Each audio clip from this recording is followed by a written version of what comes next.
obviously the secret to get a big crowd is to get a great speaker. On behalf of my wife, Rosa, my two daughters that are here tonight, Isabel and Rosa, our grandchildren that are here tonight, which are Pietro, Ileana, and Carolina, and I did say Ileana, and our great-grandson, who is not here tonight, but could be here tonight, Rafael. Now we have two grandkids, great-grandkids, I mean, which is great. And on behalf of the staff, Melissa Whalen, our very good director, who's done a wonderful job this past year, Danny Clapp, Juan Gonzalez, Chris Dunyac, and Hillary,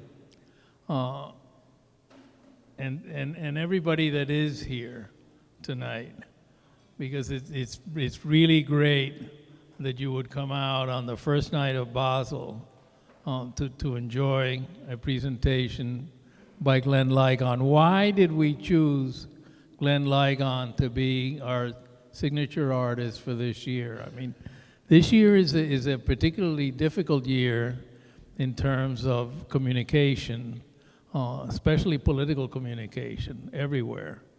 And art, when you think about it, is one form of communication. Years ago, one of the things that philosophers tried to do is to explain human behavior with math. And so you had different relationships. You had different relationships in the body that they searched, and what did that mean, and the golden mean, and all of that. And art is just one more form of that. Rosa, who is our main, let's say, driving force of this place, decided to put Glenn right by Felix Gonzalez Torres. And Glenn told me tonight that he was very happy by this placement. And why would somebody like Rosa pick to put Glenn and Felix together? Well, when you think about it, they both are concerned with hiding ideas and making you discover them. There's a certain element in the work of Glenn and in the work of Felix of having a participatory relationship between the artist, the art, and the viewer. That's not the case with every art, with every artist, but it is the case with those two. You can see here you have in back of you three wonderful black, white, and black pieces by Glenn, and he's chosen in one the text of James Baldwin. That text is there was a custom in the village, and it's a great story. I've read it, and it's a story taking place in Switzerland.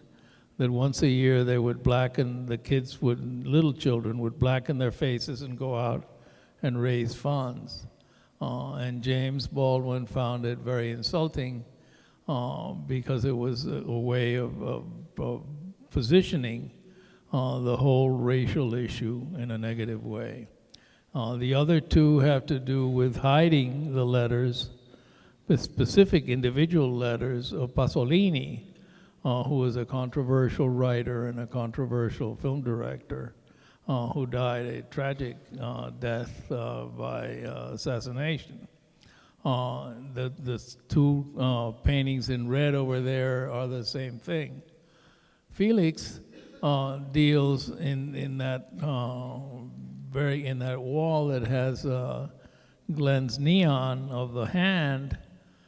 Felix deals with the hand just to the left of Glenn's hand. So you see how the two of them, and I'll let you do your own interpretation, because the nice thing, the delicious thing about art is that you can really savor it if you live with it for a long time. And I find that the art that's hardest to understand is the artist is the art that lives with you the longest. It's the obvious art when you come out and you see a painting, you say, my God, isn't that beautiful? And that's it. That is really dull. That does not happen with Glenn, and it does not happen with Felix Gonzalez Torres. So this is an unconventional presentation of an artist. Usually they give you all this, I was going to say junk, but I won't, of where they were educated and where they were born. But I think that the true essence of these two artists, and Glenn will explain to you what he thinks about these things, is their ability to communicate slowly and to make you work for it. And that is really a rewarding experience. So without further ado, Glenn Ligon.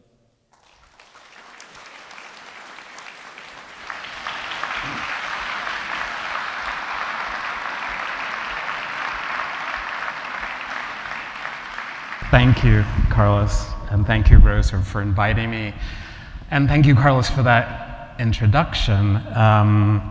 I did come in, I was a bit startled to see my work juxtaposed with Felix, because he's an artist that I always admire. So I always feel like my work has to, if it's on the same wall, I hope that it occupies that wall with the same grace and rigor and visual and emotional intelligence that Felix's work had. And I feel like Felix is an important artist for a lot of artists because he made space in his work for things that were sort of poo-pooed in the art world, things like emotion and sentimentality and personal history. And he made very rigorous work about these very difficult subjects. And that's one thing that was a great inspiration for me about Felix's work. I, tonight,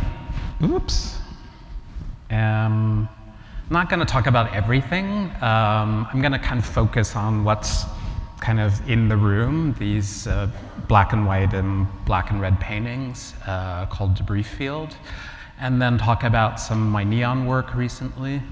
That I've recently done. But just to give some people an overview of kind of where I started with things like this. Taking a single sentence, stenciling it one letter at a time on a canvas, and by that act of stenciling with oil stick, which is a kind of messy medium to stencil in, the letters start to transform and smudge as you go from the top of the canvas to the bottom. And that kind of repetition of the language and its disintegration and disappearance seem to me about kind of the way history works. This is a quote from an essay by the anthropologist, writer Zora Neale Hurston, from an essay called How It Feels to Be Colored Me, written in response in a way to her time at Barnard College in the 20s when she found herself one of the few black students enrolled there. Similar to what Carlos was saying about James Baldwin, who in the mid-50s ends up in a little tiny town in Switzerland, typing away at a novel and finding himself, for most of the inhabitants there, one of the first black people they've ever seen. And both of them, I think, are dealing with, in the essay How It Feels to Be Colored Me, or in James Baldwin's essay Stranger in the Village, what it means to be an other.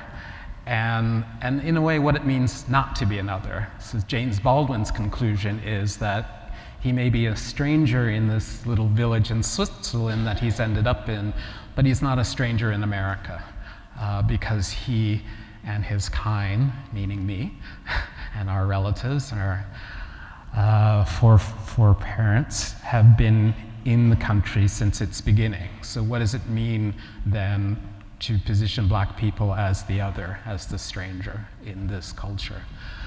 So I was very inspired by Zora Neale Hurston and lots of writers at that moment. This is from 90, 91. It's a little tiny painting. It's sort of like this.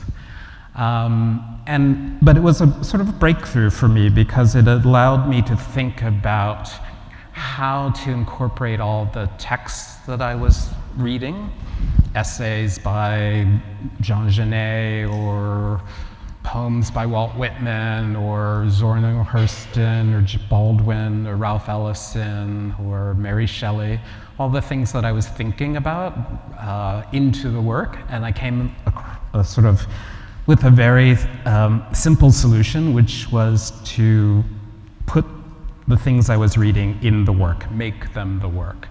And so these paintings started like this. Single sentences repeated, going from the top of canvas, one letter at a time, to the bottom. The series is called Door Paintings because they were actually painted on doors because, you know, I was a poor student and doors were cheap and canvas was not. And it took me a while, maybe a year or so, to figure out that this stenciling with oil stick didn't want to be clean, that it was the wrong medium to do that, and that its dirtiness, its disappearance, its smudginess was what the work was about, this transformation through the repetition of language. So there were a number of paintings in that series. This one is sort of taken from Jesse Jackson, one of his political slogans when he was running for president.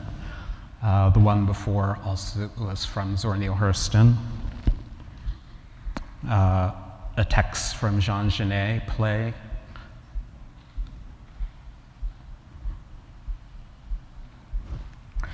And then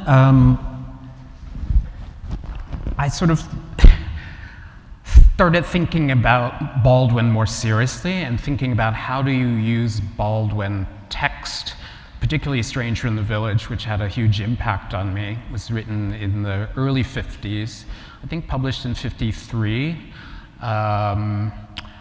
And it is the record of his time in this little Swiss village. He's gone to stay in the little mountain town that his lover has a chalet in. And as Baldwin relates to the essay, he is, for many of the inhabitants, one of the first black people they've ever seen. And the villagers greet him with this kind of mix of fear and fascination. Fascination for a number of reasons. One, because he's a stranger, and strangers are always fascinating, except when you hate them, as we do in this country. But also because he's an American, and he says for many of the villagers, American equals white. So they can't believe that he's American, they think he must be an African. And he talks about this time in the village and the villagers' relationship to European culture and his estrangement from him. And he's trying to work through in this essay very complicated themes about colonialism, the history of Europe, Europe's relationship to its colonies in Africa, Africans versus Black Americans, and what it means to be, as I said before, a stranger somewhere, what it means to find a way to speak to one another. And I got very interested in the essay and using this essay as the basis for paintings, but not using single sentences, using whole paragraphs, using sections of the text from the essay. And the essay is maybe 10 pages long, so I would just pick out sections of text from the essay and start stenciling them the same way that I was doing in the earlier paintings. But the addition here to these paintings is this material called coal dust. And I'll get to a slide that has an image of the coal dust. So as you can see, the paintings get denser and denser. The more you stencil, the more paint picks up on these canvases. What is interesting, or what was interesting about them for me, is the more dense the text was, the more I wrote it over and over again, the more it became hard to read, became difficult, became abstract. And I think of all my work as, at least the text-based work, as moving towards abstraction, taking text and moving towards abstraction. And now I realize I should have shown you as the first image the abstract paintings I was doing in college, but I think my Google search company has expunged all those images. So you won't be able to find one, but trust me, I was an abstract painter. And then I had a sort of crisis around abstraction because I felt like it couldn't hold the things that I wanted to talk about. And so my solution was to make the paintings about the things that I wanted to talk about using text. And so different parts of this Baldwin essay stenciled over and over again, so they become very dense, stenciled so much that the images become totally black, with different layers of legibility in the paintings. And then the addition of a material called coal dust, which is a waste product, basically. It's left over from coal processing. It's the garbage, basically, from coal processing. Artists are such suckers because we buy stuff from art supply stores and then they run out of them, and then we figure out where they got the stuff. And I realized that the stuff I was buying for $10 a quart was actually $10 for 100 pounds at the construction supply store. So that's what this material is. It's used for sandblasting and road fill. And I came to it because I was working with a printer, and I was talking about density and talking about these paintings and thinking about Baldwin as, you know, sort of a dense writer, like these very elaborate paragraph-long sentences that are full of ideas and commas, and thinking about trying to capture somehow the weight, the density, the gravity of Baldwin's text in these paintings, and not quite getting it just by using oil crayon or oil stick. And the printer said, well, you know, why don't you use something like Warhol did when he used diamond dust? And I thought, interesting, but copyright infringement. You know, the diamond dust is it's identified with Warhol as a material. And then he said, well, there's this other stuff, it's kind of similar, it's called Magnum. I was like, Magnum? He was like, yeah, it's coal dust. And the minute he said coal dust, even before I'd seen it, I knew that it was kind of this perfect material just because of the associations of those words.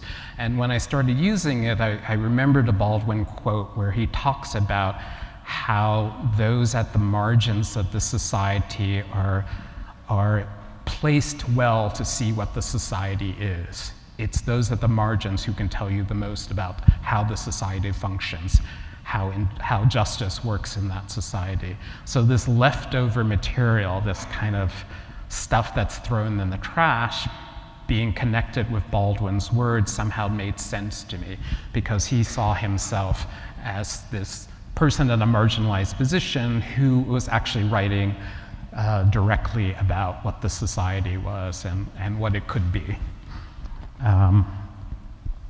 That's a close-up of one of these paintings. So all of my paintings have a kind of, I don't know what the right word is, a kind of rationality in them, you know.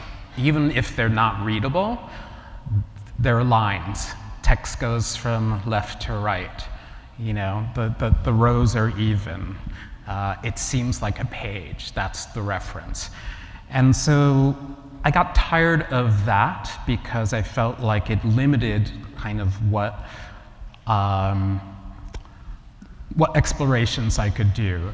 When I'm using a text, and they're all quotations, as I said, it's never me writing a text, it's always a text coming from an author. I feel a kind of a responsibility to that text, a kind of, you know, I'm not going to do crazy things with it. There is a kind of constraint in that. And so I started to think recently, the last 2 years or so, how to work around that restraint. And as I said before, I've been often taken my work to the point of abstraction. If you can see in a sort of fragment of the painting like this, which on my screen is sort of readable to me, but looks totally abstract up here. So I was trying to think about what happens if I don't start with the text and go straight to the abstraction. So I did a series of drawings that were just using the letter stencils that I've been using for all these other paintings and just drawing through them with ink. And if you draw through them with ink, letter stencils, the ink spreads out. And that spreading created these sort of weird letter-like shapes that are sort of deformed letters, you know, parts of an L or part of a question mark or a dollar sign or a comma or a dash, but distorted because the ink is spread out. And I did a couple of drawings like that and a couple of prints, and then I realized that they would be interesting to use as the basis of these silkscreen paintings that you see on the back wall here and on the two red ones in the front here. So they don't start with a text, they start with the letter forms themselves and taking the letter forms themselves straight to the abstraction. And I was thinking a lot about improvisation and jazz, particularly because I'd been in dialogue with musicians like Jason Moran, pianists who collaborated on a film with me, and thinking about the power of abstraction in music and how to bring that kind of sense of, I guess, a limited vocabulary. You know, the paintings that you see here all use the same two silkscreen images layered on top of one another. So the black painting and the white painting basically are the same compositional elements, but screened slightly different positions, or one screen turned upside down and printed on top of the other screen, and then the background and some of them blacked out, so a kind of editing process. Thinking about how you take a very limited vocabulary, like, you know, the Roman alphabet, it's 26 letters, take a very limited vocabulary and make a very expansive set of images out of it. But also thinking about that in terms of, you know, music improvisation, or thinking about someone like Jason Moran, how he take classic, you know, jazz songs and twists them and reshape them and reform them in the performance of them, but how each performance of those songs is different every night, you know. I just saw them recently at the Bottom Village Vanguard, their Thanksgiving concert. And what was amazing was they not only played the full on, this is a group that's been together for 20 years, Jason Moran and the Bandwagon, but also that they were jamming songs together too. So they would do a song set where 3 songs would be played, jammed together. And I thought, whenever I go to see Jason play or see his group play, I always think, okay, I can be better, because how do you take 3 ideas and put them in one painting? You know, my paintings have 1 idea, maybe 2. And I thought, what if there are 3 or 4 ideas with no transition between those ideas? So that's the work coming. I haven't made it yet. This was last night, so haven't figured it out yet, but I'm getting there. But anyway, thinking about, you know, abstraction and using the same 2 images to make these paintings. So here's another one in the series. And then editing out things by blackening some of the marks. The ones that I didn't like, black them out and leave the others. The images are all from the first show I did with these paintings at Thomas Dane Gallery in Naples. This is, sorry, I just want to go back because art sometimes has to go against the view, and the view is of Naples Bay. It's spectacular. So this is always like the challenge of working in this space, is you got to compete with that view. And sometimes I won, and many times I didn't. This is at, oops, skipped too far ahead, Chantal Crucel Gallery in Paris, putting these big paintings in dialogue with one another. And I would say that my obvious references to the stencil paintings that you saw at the beginning and these paintings now, when I was younger, I started thinking about, you know, John's, obviously, this gray alphabets, and Rauschenberg's black paintings, and thinking about Rauschenberg as a collages. And I think Rauschenberg has become more and more important to me thinking about the strategies in his paintings from the late 50s, early 60s. The black paintings, but also just collage in general, and kind of the use of stuff in the world, and how you get that into the work, and its messiness. But I mean, he's amazing in terms of composition, always amazing, but it's the messiness of the material that he's using. It's references that I'm interested in. And John's, because of this kind of like precision in a way, and the sort of matter-of-factness, you know, someone asked him, why did he use this stencil letter form? And he said, it's because it's what they had in the hardware store. And I like that kind of like unemotional attachment to things, you know, and the sort of blankness of that, but secretly the work is really emotional.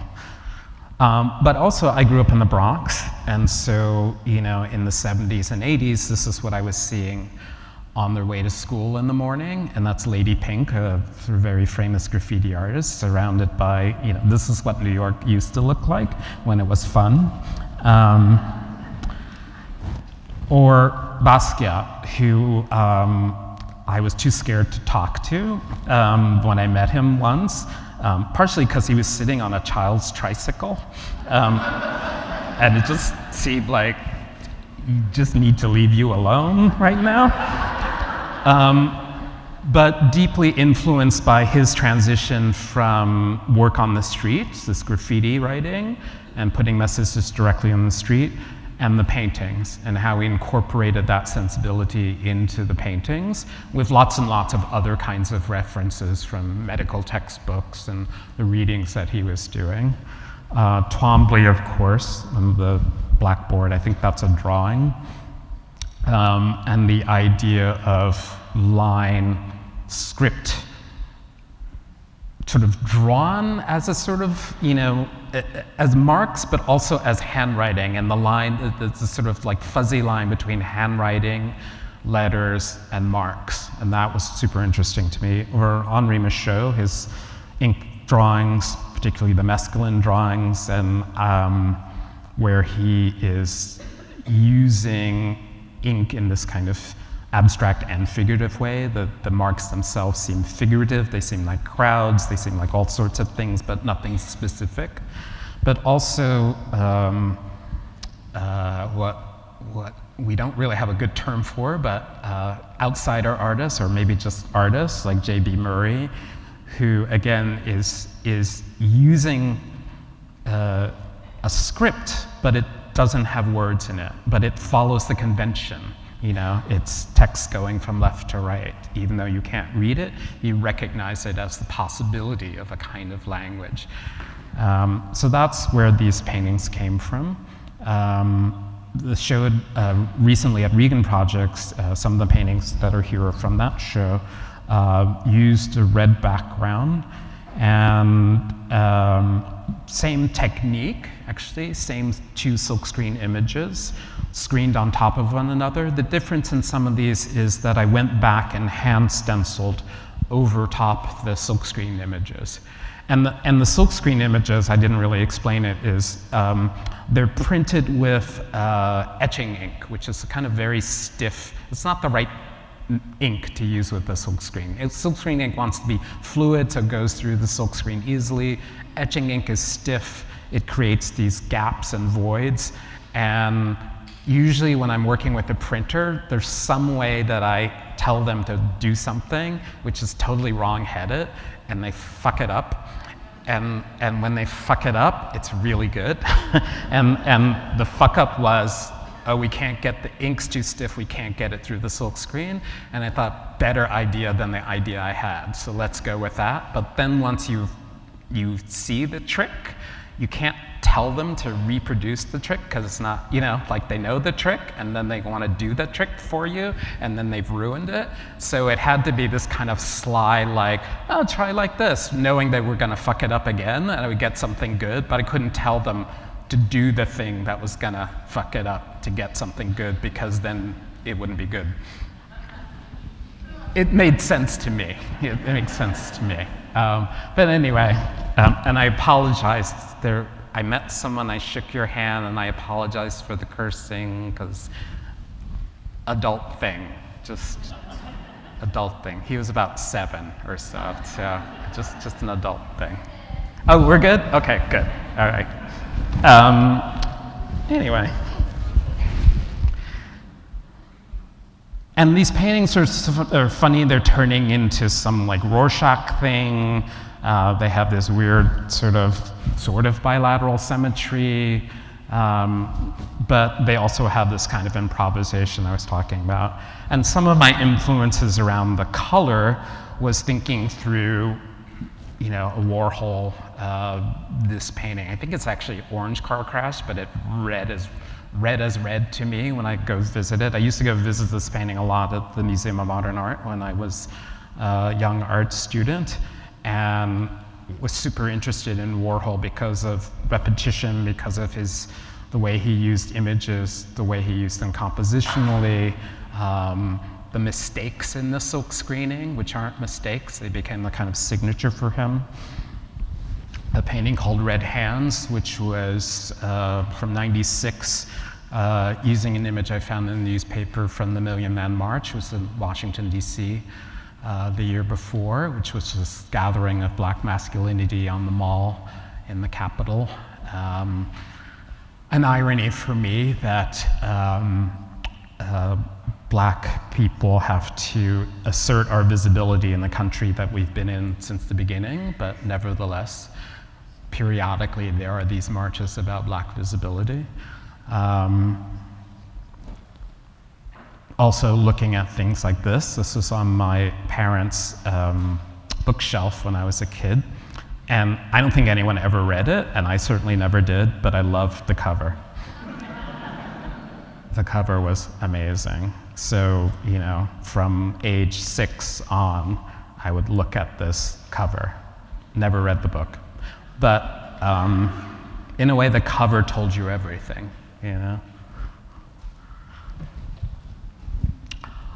I had a guy in my studio building in New York. Sorry, I have a quote on my phone that I need to read at some point. He makes neon for lots of people, like the Disney Store and Burberry's and things like that. But he also makes neon for artists, Joseph Kassouf, Naumann, people like that. And I'd been walking by his shop for a couple of years because I don't make neon. And one day he said, just come in and have a tour. And that was about 3 years of me walking by his shop. And I was like, yeah, okay, sir. So I walk in and he shows me all the projects he's working on. And I say, as a joke, Matt, I make black and white text paintings, so what about black neon? And he pauses because he's that kind of guy. And he's like, black is the absence of light, so that doesn't work so well in neon. And I had to agree with him on that. But then he showed me a project he'd done with Burberry's. They have a plaid, and he had to do a display for one of their store windows. And the plaid has a black stripe in it. And he said that the art director said, okay, we want this at this size. And he said that thing about black being the absence of light. And she's like, it's your problem, you figure it out, we're paying you. So he figured it out by taking a white neon tube and painting it black on the front. So it read as a black line, but it also read as a neon light. And when he showed me that image, and then showed me also Naumann, 100 Live and Die, which has 2 phrases, black and live and black and die, and it's blue neon covered in black paint on the front, I thought, okay, we can work. So the first neon, which I don't have an image of, but this is on Google, Negro Sunshine, and it's after a little slice of a Gertrude, sort of brutal passage in a Gertrude Stein novel about some black characters. And her description of them, one of the characters is not having the warm, broad glow of Negro sunshine. And I was fascinated with that term, Negro sunshine, and Stein's punning and the contradictions that she kind of pulls up in that term, and also the kind of absurdity of it. And so I made first neon was using this Negro sunshine, white neon tubes painted black on the front. And then I started thinking about this word, America. The first work was done in, I think, 2008. And I have two quotes here. One from Jasper Johns in '64. He wrote in this notebook, take an object, do something to it, do something else to it, repeat. And he was talking about these flag paintings, the targets, the numbers, and using the same image over and over again, but changing it somehow. So I guess in my case, it's sort of more like take a text, do something to it, do something else to it, repeat. But it was also looking at people like David Hammons. There's an amazing profile of him in the New Yorker this week. We have an image of one of these flags that I guess this is at the facade of the former building for the Studio Museum in Harlem. I think it'll come back when the new building is built. But it's the African American colors, red, black, and green from Marcus Garvey's UNIA flag transposed to the American flag. So the idea of taking that symbol, and Hammond says, outrageously magical things happen when you mess around with a symbol. And this is a perfect example of him doing that, messing around with America. I was also thinking about American violence, Nauman, of course, and the sort of like figure-like, swastika-like presentation of this neon. So I started working with the word America and playing around with this. This is the one from, I think, 2008, the first one. Black on the front, white neon, the light is, so when you're looking at you see black line, but the light is bouncing against the wall. So it reads as neon, but also, sort of like the one over there, basically. Reads as neon, but also reads as this line. I remember talking to someone about eclipses and America as this sort of eclipsed thing. And that was some of the impetus behind this work. This is another one, I think maybe from 2010, I'm not sure my dates, painted black on all sides of the neon, but as it's installed in various places, the paint starts to chip. And so these, remember Bush's 1,000 points of lights? So eventually there'll be 1,000 points of lights as the paint chips off this neon as it's installed on a wall and deinstalled. And this is a problem, actually. This is the problem with museums, is they get objects and they want them to remain the same in perpetuity. So I put this in a show that I curated called Encounters and Collisions, and we had a huge fight with the conservation staff because they said the paint is going to chip off when this gets installed. And I said, that is the point. But we had to really push hard to get my own work into my show because they thought it was going to get damaged. And it did. So they were right, but I had to explain that sort of process of transformation is part of the piece. Museums don't like transformation. I really love these paintings by Caspar David Friedrich. This is Traveler, I'm going to mess up the title, Traveler Overlooking a Sea of Fog. And the genre of painting is Rugenfigure, it's back figure, pardon my German. Back figure, a figure in a landscape whose back you are looking at, who is looking at something in the distance, a seascape, a landscape, mountains. And I became really interested in this idea of the back figure. So I did this neon where, again, another kind of mistake in a way. I was flipping around a neon in Photoshop, but my Photoshop skills are terrible. And wasn't paying attention. When you do that, flip horizontally, flip vertically. And at some point I realized oh, I flipped the word around, but why are only some of the letters flipped and not the others? And then I realized, oh, bilateral symmetry. If you flip that A around, it still looks like an A. If you flip the E around, it's backwards. And so looking at that image in Photoshop made me make this piece. And it was kind of a solution to a puzzle, because I always wanted to do something in relationship to that Friedrich painting, but I couldn't figure it out until I made that sort of happy accident in the Photoshop. So it's literally those neon letters painted black on the front and then flipped to the wall. So the black part faces the wall and the white faces out. Double America. Not quite a mirror, but the idea of a mirror. There's a little Sly John's reference in there, corpse and mirror. And then Synecdoche, and I'll talk a little bit more about that piece later. And then I was in the Istanbul Biennale, and there was a possibility to work with this guy who makes mayas. They are the string of lights between minarets during Ramadan, where there are messages, obey the fast, honor the prophet, etc. But I found this guy in Istanbul who makes a lot of them, and he was quite happy to make this for me, a version of that red American neon. So this was in the Istanbul Biennale, and he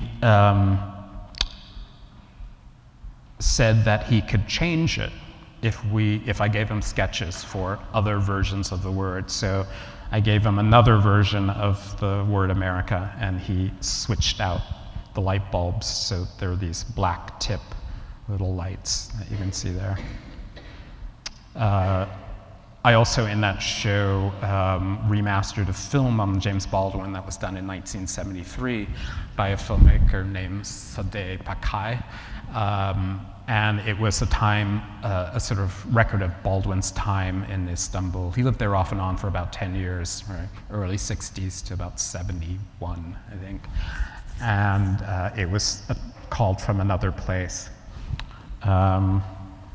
There was a date neon in that show. This was the date of the, oh, I should go backwards, sorry.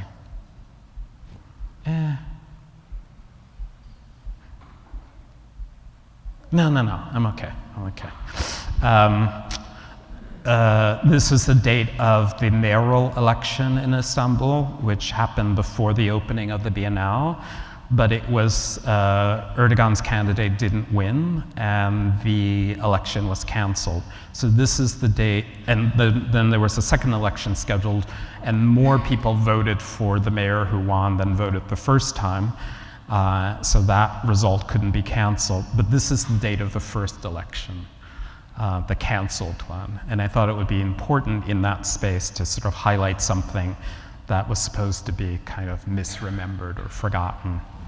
There are a number of neons that dealt with dates like this. This was the date of the election of Barack Obama, our president, still my president. It's called One Black Day, and it was only supposed to be on that day. And somebody said, well, you know, what if Obama loses? And I said, well, it's going to be a black day. And this was actually the second election, you know, so it's like, it'll be a black day anyway, if he wins or loses. This neon was in the window of the Studio Museum in Harlem, and it was the last day of Obama's presidency, or the first day of the other one's presidency. And these date neons came from thinking about Ankara. This happens to be my birthday. You can send me a card if you remember the date.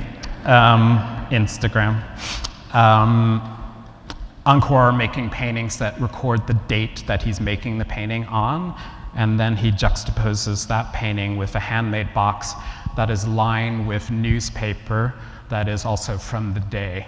So it's a record of a kind of infinity, you know?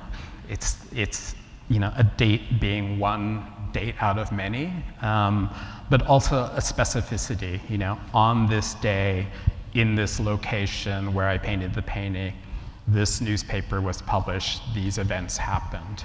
And I was really interested in this sort of collapsing of all these different things into a very simple but very profound gesture like that. But I was also looking at artists like Byron Kim, an old friend, who made this piece called Synecdoche, which is an ongoing project. It is 8 by 10 monochromes based on sittings with people where he paints a little section of their skin. Synecdoche is a word that means part representing the whole. So this idea of the skin being the representative of the person, but also the absurdity of that, because he's literally painting a little square of one's arm or someone's leg or something. So they're monochrome abstractions that are sort of infused with a kind of biography and race relations and culture and things like that. I'm in there somewhere. So this piece, and it's the last image I'm going to show you, is of the coming election.